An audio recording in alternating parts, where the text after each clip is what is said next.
کہ 25 دسمبر کو اللہ تعالیٰ کے بیٹے کی پیدائش ہے۔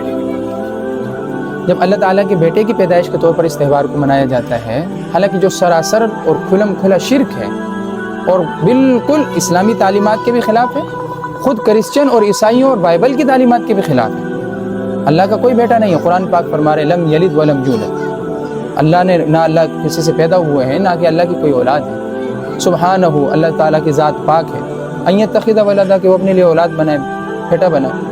تو اس حوالے سے تو قرآن پاک نے، رسول اللہ صلی اللہ علیہ وسلم نے، اللہ تعالیٰ نے واضح پیغام دیا کہ اللہ تعالیٰ کی ذات ان عیوب سے پاک ہے۔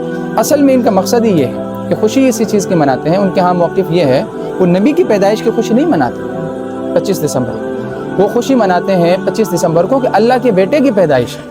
قرآن مجید نے جو حضرت عیسیٰ علیہ السلام کی پیدائش کا جو واقعہ بیان فرمایا ہے، اس میں آپ دیکھیں کہ حضرت مریم علیہ السلام کے پاس ایک فرشتہ آیا اور انہوں نے آ کر پھونک ماری۔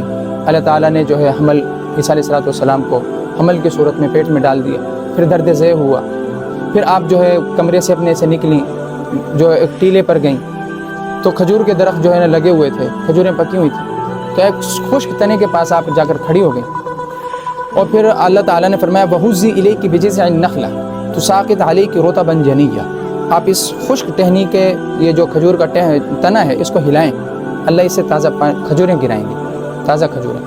اللہ تعالیٰ بتلانا چاہ رہے تھے اے مریم، جو رب خشک تنے سے کھجوریں گرا سکتا ہے اور آپ کے پاؤں رگڑنے سے خشک پتھر سے پانی نکال سکتا ہے، اور اب بغیر باپ اور بغیر والد بغیر شوہر کے بیٹا بھی دے سکتا ہے۔